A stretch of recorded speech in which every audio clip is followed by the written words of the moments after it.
Estamos en un tema que empezamos el domingo pasado, que se llama las lecciones del desierto.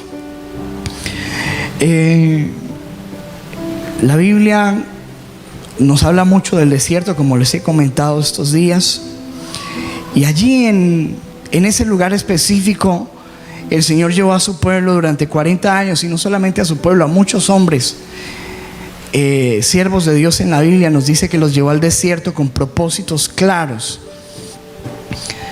y allí en el desierto les dio muchas lecciones al pueblo de Israel. El fin de semana pasado, el domingo, hablamos sobre unas lecciones. La primera fue que Dios es el Dios que cambia las circunstancias. Allí en Mara, Dios cambió las aguas amargas en aguas dulces para que ellos pudieran beber. Y hablamos de que Dios tiene todo el poder de cambiar toda la amargura, el dolor y el desierto en bendición para nuestras vidas. Amén. Así que dile a la persona que está a tu lado: no importa por lo que estés pasando, cree y confía que Dios cambia las circunstancias. Hablamos también de que el Señor nos enseña en el desierto a aprender a vivir en toda situación, aprender a vivir en las buenas y en las malas. Cuando estamos en nuestra zona de comodidad, cuando las cosas salen muy bien, tenemos abundancia, salud, pero también cuando las cosas se tornan difíciles, el Señor quiere que aprendamos a tener la mejor actitud y podamos vivir en todas las circunstancias, porque hablamos de que la vida es cambiante. Necesitamos aprender a vivir en todo lo que se cruce en nuestro camino. Y número 3, hablamos también nosotros de que Dios nos lleva al desierto para hablarnos, para hacer de que nos enamoremos. Comentábamos de que la mayoría de nosotros conocimos al Señor en situaciones de mucho dolor, y fueron esas situaciones las que Dios usó para atraernos, para hablarnos, para mostrarnos muchas cosas. El jueves hablamos sobre las lecciones que Dios les dio en el desierto al pueblo con el pan. Dios permitió que lloviera maná, y en un momento donde ellos tenían mucha hambre, Dios hace que llueva pan del cielo, pero les da una orden especial y les dice: yo quiero que ustedes cojan solamente la porción de un día. Cuando muchos quisieran, me imagino, haber cogido y amontonado pan hasta el cansancio, Dios les dijo: ustedes tienen que aprender a coger solo lo de hoy, el pan de cada día. Y muchas personas fueron desobedientes y quisieron coger más y acaparar más, y todo lo que cogían se les podría. Y hablábamos de que Dios nos enseña a nosotros a aprender a vivir en el hoy y a confiar que el Dios que nos da pan hoy, mañana también va a proveer ese pan. Amén.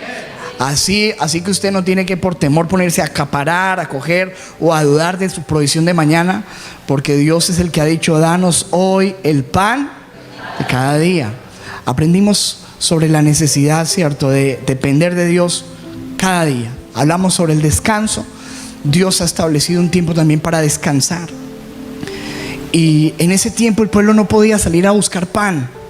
Dios les prohibió trabajar y buscar pan porque necesitaban descansar y dedicarle ese día al Señor. Muchos fueron desobedientes, como muchos hoy desobedecen, y por el ánimo de atesorar y tener más, dejan de congregarse, dejan de buscar de Dios, dejan de descansar, y entonces no están trayendo bendición sobre sus vidas. Dios les enseñó: hay un tiempo para trabajar y hay un tiempo para descansar, ¿verdad?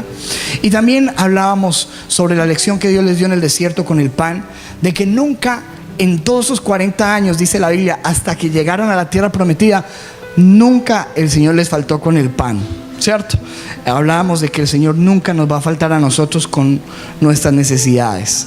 La Biblia dice que antes de que nosotros hablemos, el Señor ya sabe lo que nosotros necesitamos. Amén. Muy bien, quedamos ahí, amados. Les hice un resumen ahí cortico. Vamos entonces con la lección de hoy, que está en Éxodo 17. Estuvimos estudiando el jueves Éxodo 16 con el maná, y hoy vamos a ver las lecciones que el Señor les dio allí en el desierto con una guerra que se les presentó, la guerra contra Amalek.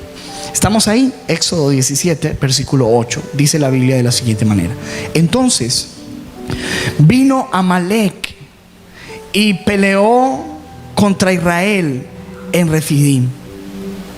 Y dijo Moisés a Josué: escógenos varones y sal a pelear contra Amalec. Mañana yo estaré sobre la cumbre del collado y la vara de Dios estará en mi mano. E hizo Josué como le dijo Moisés, peleando contra Amalec. Y Moisés y Aarón y Hur subieron a la cumbre del collado. Diga conmigo: subieron a la cumbre del collado. Y sucedía que cuando alzaba Moisés su mano, Israel prevalecía, tenía victoria. Mas cuando él bajaba su mano, prevalecía Amalec, el pueblo enemigo. ¿Cuántos dicen amén? Muy bien. El pueblo de Israel fue un pueblo que estuvo 450 años aproximadamente en Egipto, en esclavitud. Por 450 años, por muchas generaciones, por mucho tiempo, ellos lo único que sabían era trabajar para otros y servir. De repente Dios envía a Moisés y les liberta, y ellos empiezan a caminar en este desierto, aprendiendo todo era nuevo para ellos. Y por un tiempo, pues las lecciones eran sobre la comida, sobre el pan, sobre el agua dulce amarga. Pero llegó el momento cuando se levantó un pueblo enemigo. Ellos no conocían lo que era la guerra, y de repente se dieron cuenta que tendrían que aprender a pelear y a batallar contra pueblos enemigos. Si tú lees la Biblia, te das cuenta que la mayoría del Antiguo Testamento nos habla de guerras, de batallas, de luchas, de matanzas. Y la gente se pregunta por qué un libro sagrado, por qué el libro de Dios habla de guerras, por qué no habla algo poético, algo del amor. Pero la razón por la que el Señor nos muestra en la Biblia y lo que nos enseña es a través de las guerras, es porque todos nosotros sabemos que la vida misma es una batalla. Todos los días tenemos que pelear nuestras propias batallas. Tenemos que guerrear contra diferentes circunstancias. Quizás nuestra lucha, como dice la Biblia ahora, no son carnales, ¿cierto? No es carnal, no es contra carne y sangre. Ahora nuestra lucha no es con espadas, con lanzas, con escudos. Nuestra lucha ahora es física, emocional, espiritual. Y tenemos que aprender, con lo que el Señor nos muestra en la Biblia, a batallar. Ahorita escuchábamos un testimonio de esta mujer batallando con el cáncer. Como yo les contaba hace 8 días, a mí me tocó ver a mi madre con un cáncer en su garganta. Y cuando la noticia, cuando tú escuchas de primera vez esa noticia, yo recuerdo cuando mi mamá llegó a casa diciendo: el médico dice que tengo cáncer, todos nos pusimos a llorar. Porque cuando te dicen cáncer, ¿qué se te viene a la mente? Muerte, ¿cierto? Cáncer, muerte, te vas a morir. Entonces empezamos a llorar, y en medio del lloro a pedirle a Dios: bueno, tenemos una batalla que empezar, y es la batalla contra esta enfermedad.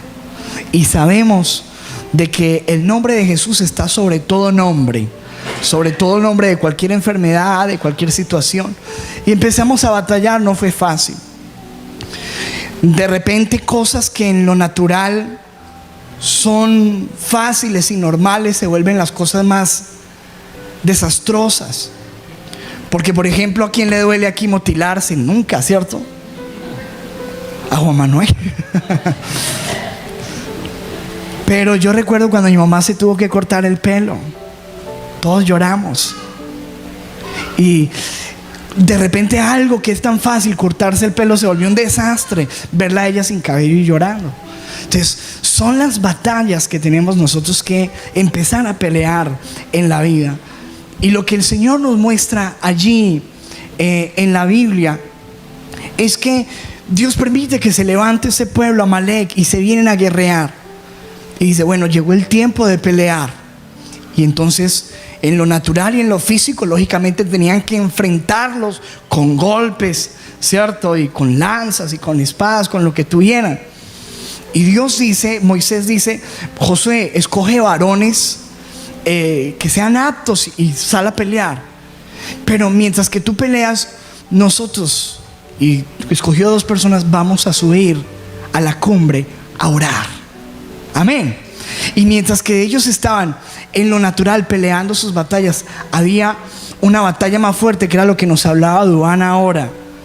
La batalla que se tiene que pelear, hermanos, en oración, en clamor.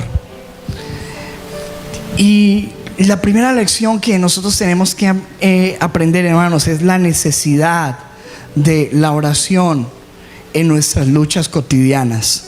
Amén. En tus luchas. Tienes una lucha familiar, necesitas oración. Tienes un problema financiero, necesitas oración. Tienes un problema de salud, tienes que batallar en oración. Hay cosas espirituales, amados, que suceden que nosotros no entendemos, pero que no debemos desconocer.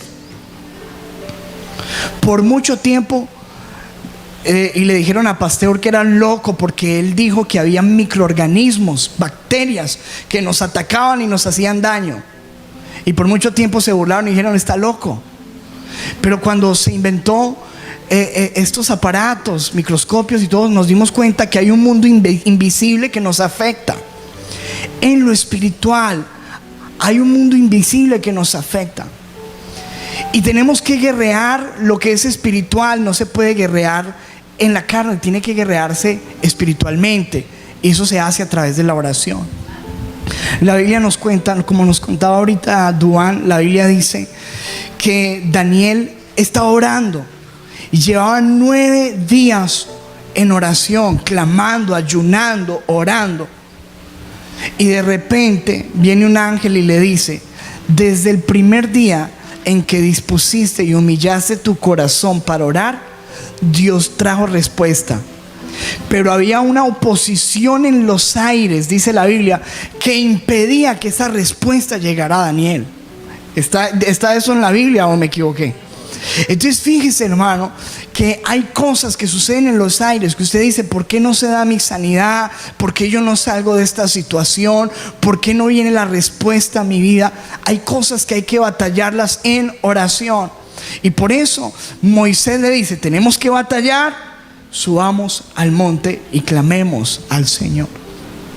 La Biblia dice, amado, en Santiago capítulo 5 versículo 16: la oración eficaz del justo puede mucho. Amén. Diga conmigo: la oración eficaz del justo puede mucho. Y lo que usted no puede lograr, hermano, en sus fuerzas, con su inteligencia y su talento, se puede lograr con oración. Vean, hermano, lo que usted ve aquí no es el producto de que yo sea un predicador bueno o que yo haya hecho esto en mis fuerzas. Aquí hay mucha gente que lo que vemos hoy es el resultado de mucha gente que ha estado orando por esto. Cuando hay gente que viene aquí a las 5 de la mañana todos los días, esas oraciones que hace Duan, las personas que vienen por la mañana, el que Aida Luz, que siempre está orando, un equipo de intercesión, unas señoras que nadie ni siquiera las conoce aquí, pero que están clamando y orando todos los días. Yo agradezco tanto. De hecho, ayer le escribí a Aida Luz, le decía: gracias porque tu oración es tan importante, sigue orando por mí. Y es esa oración lo que no se ve, pero que es eso lo que está permitiendo que lo que vemos hoy se esté dando, porque Dios escucha la oración y con tremendas cosas responde. Amén. Si no fuera por la oración de toda esta gente, hermano, no estaríamos aquí donde estamos. Así que muchas gracias a ustedes por sus oraciones. Sigan orando porque lo necesitamos. Esas son las luchas. Todos los recursos de Dios están al alcance de una oración.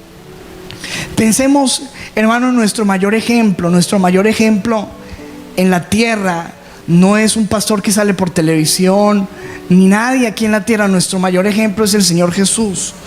Y si usted y yo podemos aprender algo de Jesús, es que Jesús fue un hombre de oración, y que en los momentos más difíciles de su vida, el momento más difícil de Jesús fue Getsemaní. Ni siquiera la cruz, hermano, era tomar la decisión de hacer eso. Dice la Biblia que Jesús estaba angustiado, y tiene que haber estado muy angustiado para abrirle su corazón a las personas que lo estaban siguiendo, a sus apóstoles. Cogió a Pedro, a Jacobo y a Juan y le dijo: estoy triste hasta la muerte, vengan, acompáñenme y oren conmigo. Estoy triste hasta la muerte. Así les dijo a Pedro, a Jacobo y a Juan. Yo creo que uno tiene que estar muy mal, ¿cierto? Porque para uno decirle a una persona que está bajo la condición espiritual de uno, por debajo, decirle: hermano, écheme una mano porque estoy estallado, oren por mí, oren conmigo. Jesús pidiendo oración. ¿Te imaginas esto? ¿Está eso en la Biblia o me lo inventé? Está en la Biblia. Le dijo: oren porque estoy muerto de tristeza. Así dice la Biblia. Estoy angustiado hasta la muerte. Ellos se quedaban dormidos. Y allí estaba Jesús. Y dice la Biblia que era tanta su angustia que empezaron a salir por sus poros, salía sangre de la angustia que tenía. La angustia de saber todo lo que tenía que atravesar, los golpes que le iban a dar, la vergüenza, ser desnudado delante de toda. Era una angustia impresionante. Pero lo único que hizo Jesús fue orar en su momento de mayor angustia. El ejemplo que nos dio el Señor Jesucristo fue que allí dobló sus rodillas y se puso a orar. En el peor momento de tu vida, la queja no sirve. Ponerte bravo, enojado con todo el mundo no funciona. Ponerte a renegar y a darte golpes y a meterte en depresión debajo de una cama a dormir no hace nada. Lo único que puede solucionar algo es que tú y yo doblemos nuestras rodillas y en el peor momento de nuestras vidas peleemos una batalla en oración. ¿Estamos entendiendo? Y allí estaba Jesús doblando sus rodillas y diciéndole: Señor, si esto se puede cambiar, si yo no tengo que pasar esto, si puedes hacer de que esta copa yo no la tenga que beber, pero que no se haga mi voluntad, que se haga la tuya. Y dice la Biblia que en ese momento de suprema angustia, dice, descendieron ángeles y le fortalecían. Amén, dice eso la Biblia, ¿no? Descendieron ángeles para fortalecerlo. ¿En dónde? En la oración. Y quizás, hermano, usted dice: yo oro y la situación no cambia ya. Muchas veces sucede así. Créame que yo todas las veces que oro no suceden las cosas inmediatamente. Algunas veces no pasa nada. Pero hay algo que pasa, y es que Dios envía a sus ángeles para fortalecernos. Dios nos levanta, Dios nos ayuda, Dios nos fortalece. Algo sucede cuando estamos orando, no estamos lanzando palabras al aire sin propósito. Algo está ocurriendo, estamos peleando la batalla. Y hay la necesidad, hermano, de orar siempre y no desmayar. Diga conmigo: la oración es indispensable en nuestra batalla. Yo recuerdo, estábamos con mi madre y vino una situación económica tan difícil al hogar. Nos cortaron los servicios y éramos la única casa del barrio sin agua y sin luz. Eso que todo el mundo se dio cuenta, ¿cierto? Y por allá buscando agüita para bañarnos, sin luz, poniendo la pirateada, después la volvían a cortar. Se ríen porque les pasó, ¿cierto? Y estábamos en esa situación. En esa situación estábamos, mi hermana y yo estábamos en la universidad, en el mismo salón, y llegaban a tocar en el salón. Molina, González, Johan, su hermana Natalia, no han pagado. Delante, así con esa prudencia, ¿no? Con esa prudencia, no han pagado. Y esas situaciones, hermano, tan tenaces, donde empiezan a escasear los alimentos y la cosa se vuelve terrible. Y yo recuerdo que estábamos debiendo en ese tiempo, te estoy hablando de hace 14 años aproximadamente, debíamos $1,000,000 de servicios. En ese tiempo, eso tiene que haber sido mucha plata, ¿sí? Estábamos pero bien atrás. Y yo recuerdo que ese último día teníamos que pagar esa plata como fuera. 1 millón entre todos los gastos que teníamos. Y empezamos con mi mamá. Yo le dije, vamos a orar porque no hay nada que hacer. Hemos buscado trabajo, no teníamos trabajo, vamos a orar. Y empezamos a meternos en una oración y a orar, a clamar. En un ayuno que hicimos mi mamá y yo, nos tiramos en el piso y empezamos a decirle, Dios, obra, ayúdanos, socórrenos. Y hermano, Dios hizo, mientras que estábamos orando, entraron 2 llamadas, cada una de 500,000. Den un aplauso a Jesús. Entraron 2 llamadas. Una persona que no sabíamos cómo llegó, un amigo viejo de mi mamá llamó, después llamó el abuelito que nunca llamaba, y esas 2 llamadas representaron el $1,000,000. Y Dios suplió en un momento de oración lo que no hubiéramos suplido quizás buscando en nuestras fuerzas, haciendo muchas cosas para obtenerlo. Porque Dios escucha la oración eficaz del justo puede mucho, y necesitamos pelear nuestras batallas en oración. Amén. ¿Quedó clara esa, amados?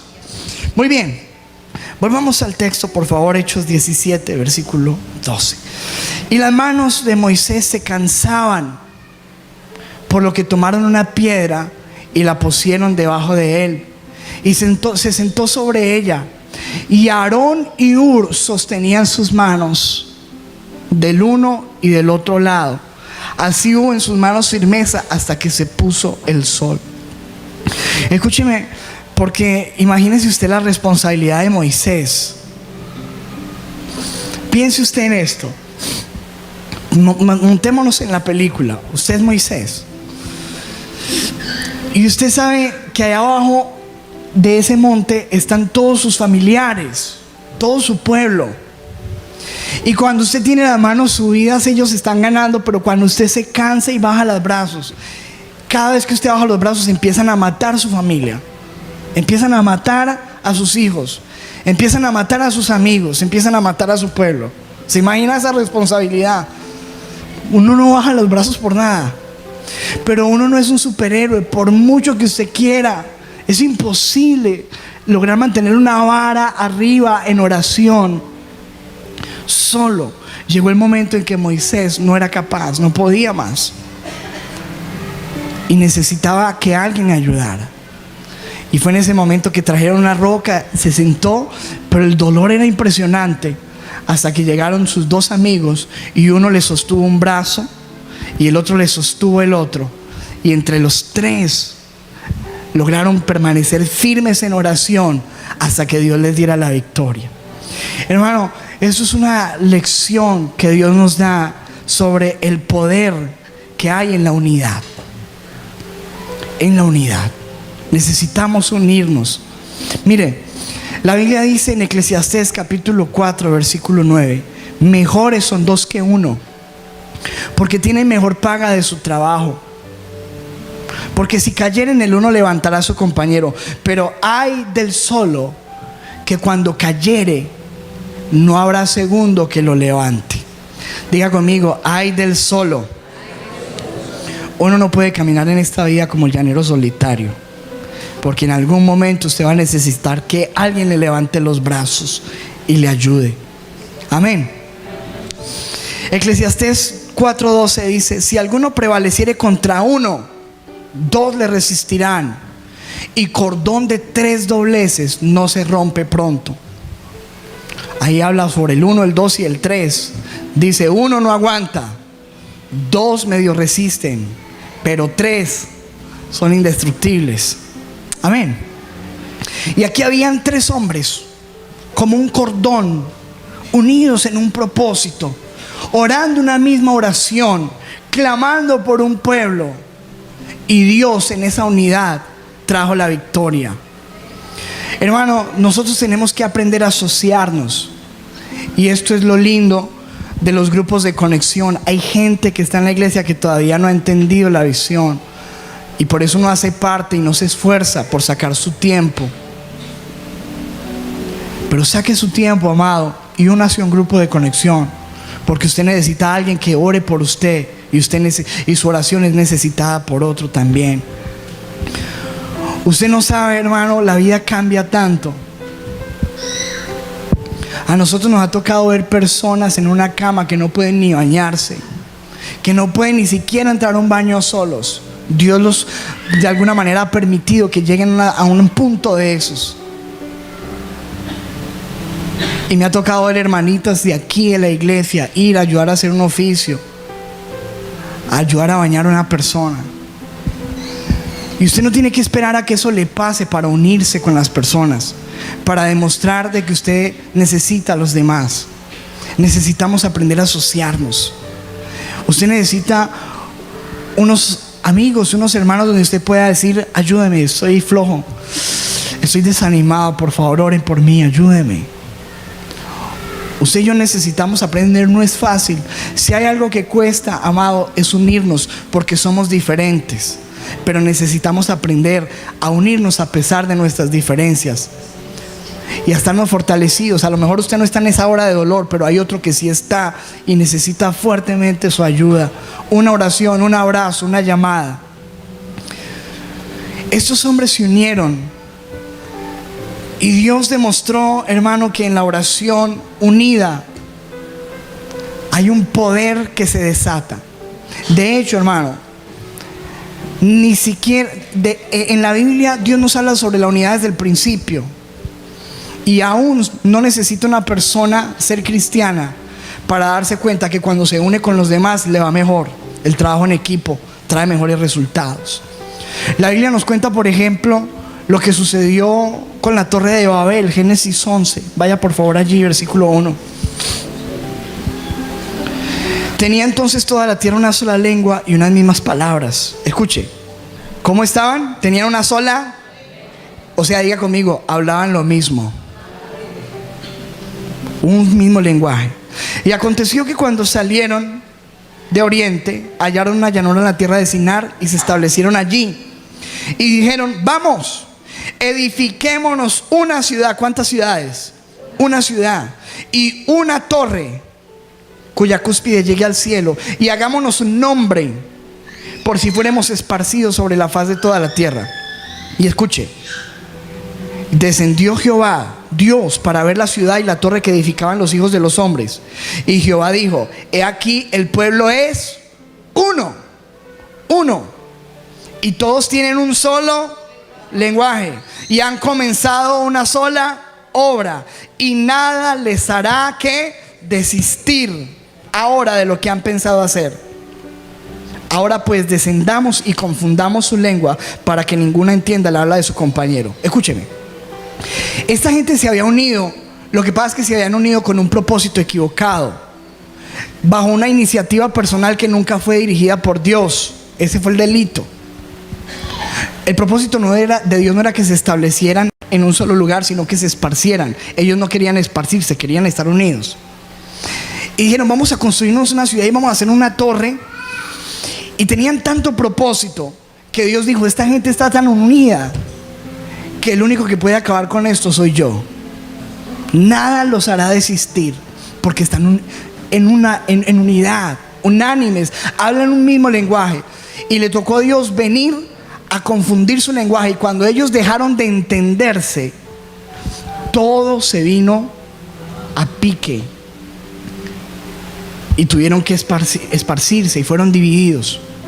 La Biblia dice que una casa dividida no prosperará. Cuando en una familia no estamos hablando el mismo lenguaje, la familia no prospera. Cuando un esposo y una esposa no se pueden poner de acuerdo en algo, su hogar no funciona. Cuando una iglesia no está hablando el mismo lenguaje, esa iglesia se estanca. Cuando un pueblo no se une, hermano, ese pueblo no prospera.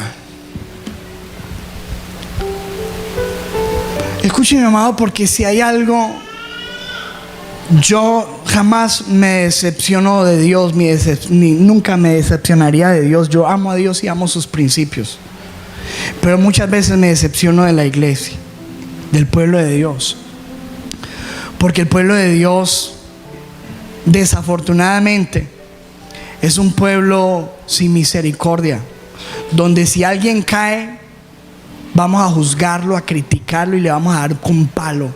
Si el pastor cometió un error, si algo en la iglesia está equivocado, a murmurar, a criticar y a destruir y a dañar.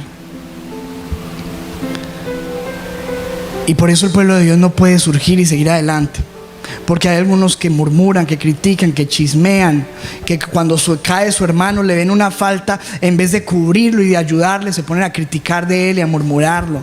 En vez de hablar bien de la iglesia, hablan mal, etc. Y por eso el pueblo de Dios no puede avanzar. El pueblo que se une tiene la victoria.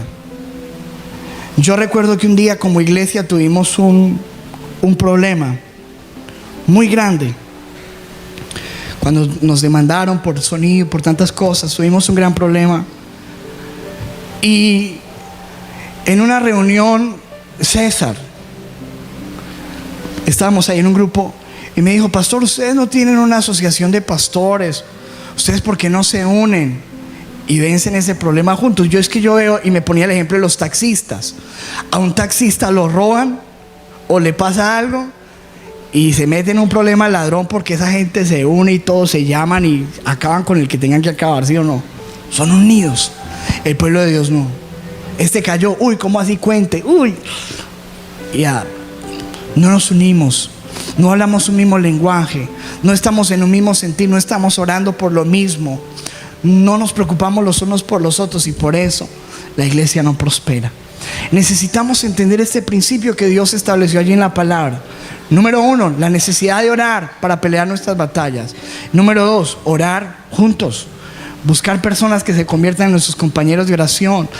Meterte en un grupo de conexión y hablar un mismo lenguaje para que podamos ver la victoria que Dios trae sobre un pueblo que se une. Amén. Mire lo que dice la Biblia en Filipenses 2:1. Por tanto, si hay alguna consolación en Cristo, si algún consuelo de amor, si alguna comunión del Espíritu, si algún afecto entrañable, si alguna misericordia, completad mi gozo. Es un ruego que levanta el apóstol Pablo. Sintiendo lo mismo, sientan lo mismo, tengan un mismo amor, estén unánimes, sientan una misma cosa. Amén. Ese es el ruego del apóstol Pablo, y más que el apóstol Pablo, es el ruego de Dios.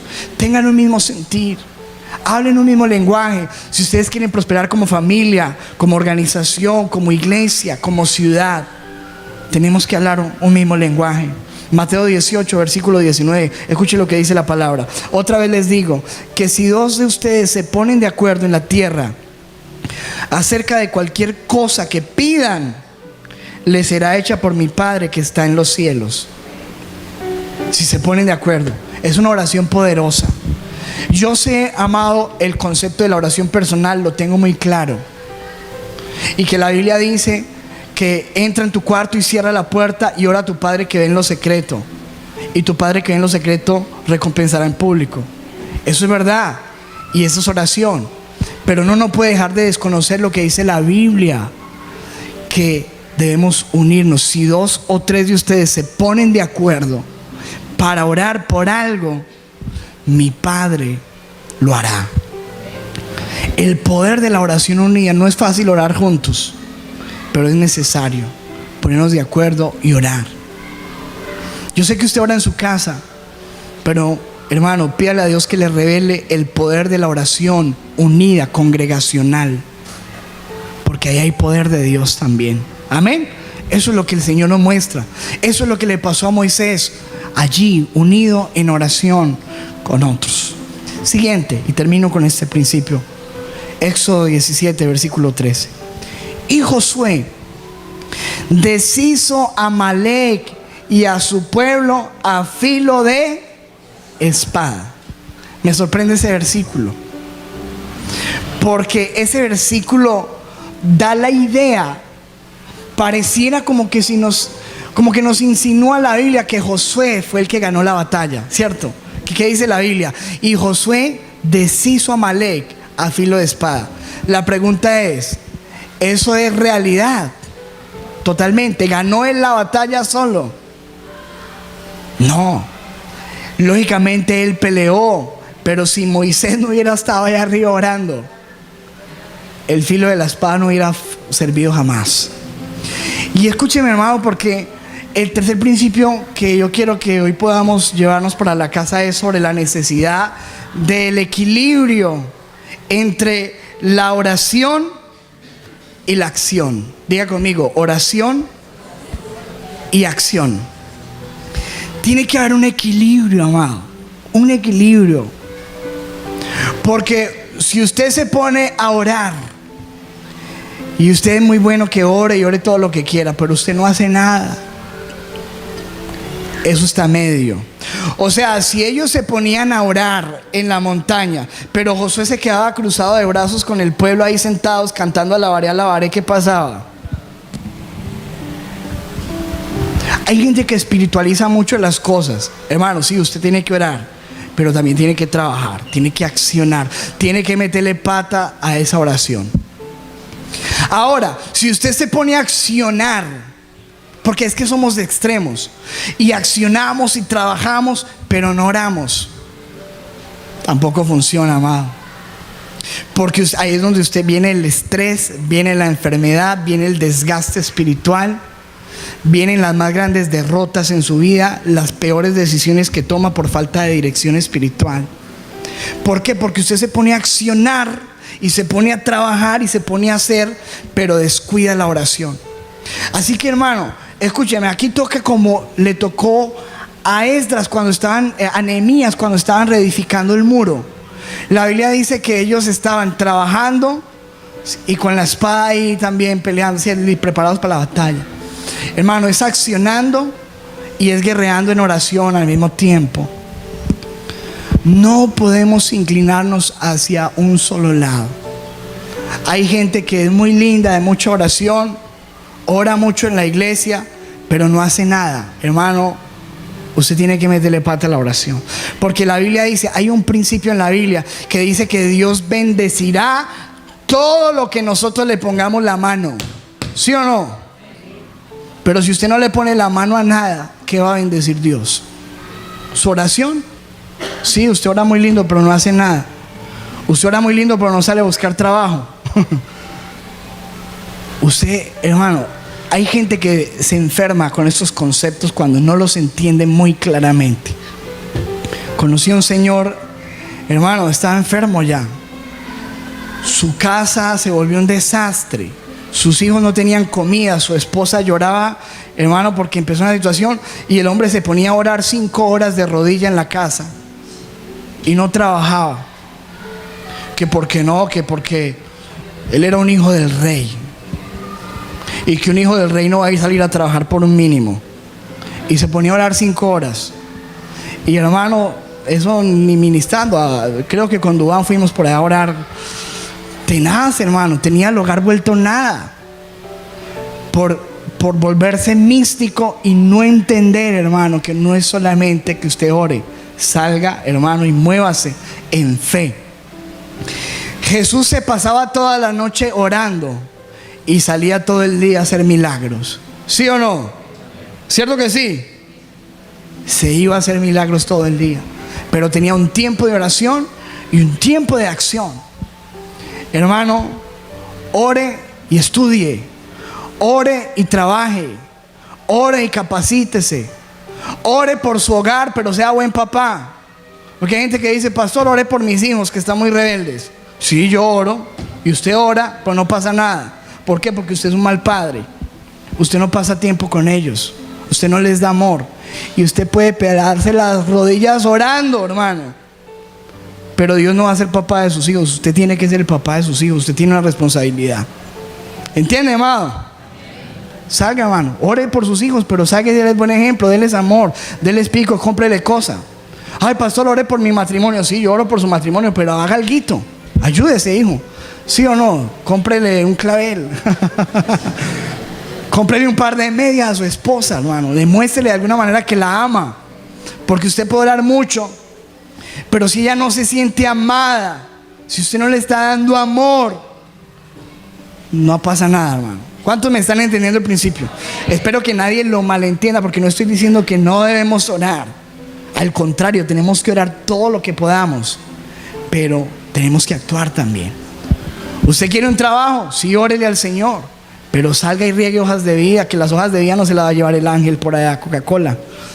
Lo van a llamar así, un ángel puso una hoja de vida aquí. Hay gente que es así y piensa que así va a ser la cosa. Y aquí y lo llamamos de Coca-Cola para que usted sea gerente aquí.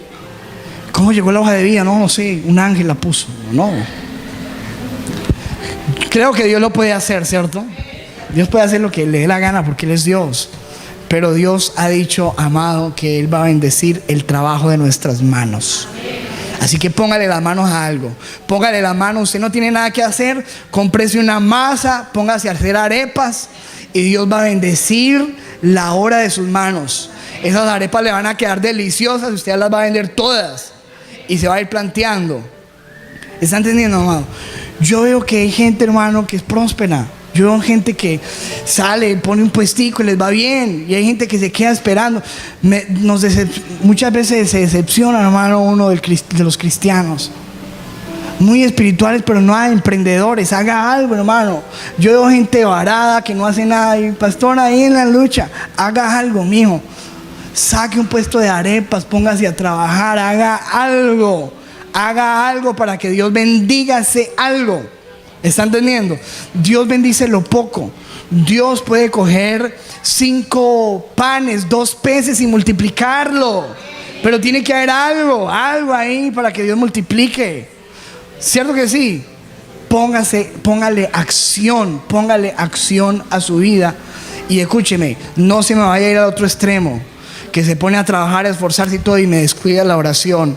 Porque, hermano, usted lo está haciendo todo sin la ayuda de Dios. Ya usted se pone dependiente de sus fuerzas y de su conocimiento. Y la Biblia dice que no nos apoyemos en nuestra propia inteligencia, en nuestra propia sabiduría. Hermano, créame que Dios, somos totalmente dependientes de Dios. Ustedes no saben cómo sudé el jueves. El jueves se me quedó el sermón y yo aquí no supe ni qué les prediqué. Y es diciéndome, Dios me decía, tú dependes totalmente de mí, sin mí no eres nadie, nada. ¿Estás entendiendo, amado? Yo sin Dios no soy nada, nadie. No es que yo tenga la capacidad de hacer esto, no tengo ninguna, nada. Yo reconozco que sin Dios no soy nada. Y usted sin Dios tampoco. Usted necesita a Dios. Usted necesita orar y depender de Dios y que Él bendiga el accionar de su vida. Amén. Vamos terminando, por favor, de nuevo. Éxodo 17:13, estamos por allí, creo. Y dice: Josué deshizo a Amalek y a su pueblo a filo de espada. Versículo 14. Y Jehová dijo a Moisés: escribe esto para memoria en un libro, y di a Josué que raeré del todo la memoria de Amalek de debajo del cielo. Y Moisés edificó un altar y llamó su nombre Jehová Nisi. Hermano, póngale ahí cuarto principio. Siempre, hermano, dele la gloria a Dios. Haga un altar siempre, amado. Que Dios le dé la victoria y la respuesta a su oración. Uno ve la hermana que pasa aquí al frente cada rato: pastor, un testimonio. Yo dije: ¿otra vez? Bueno, hágale, mija, cuente. Pero venga y cuente, hermano, que la gente se dé cuenta que Dios está haciendo algo en su vida. ¿Está entendiendo, amado? ¿Por qué? Porque usted le está dando gloria a Dios. ¿Qué pasó con la mujer del flujo de sangre? Escúcheme. Ella llegó y recibió el milagro y se fue calladito. Y Jesús dijo: Señor, aquí va a quedar algo en el anonimato. Yo sentí, dijo Jesús, que el poder salió de mí. ¿Quién fue? Alguien me ha tocado. Que salga y que dé testimonio. ¿Está entendiendo, amado? Porque si no, ese milagro hubiera quedado ahí. Poder salió. Hermano, si el poder de Dios ha salido y ha tocado tu vida, sal y cuenta. Habla de Él, manifiéstalo. Moisés tuvo una gran victoria y lo único que hizo fue: vamos a hacer un altar al Señor. Jehová Nisi, Él es nuestro estandarte. Él es el que nos ha dado esta victoria. Y hizo un altar para que todos los que pasaran por ahí recordaran que un día Dios, con 3 hombres encaramados en una loma, les dio una gran victoria. Amén.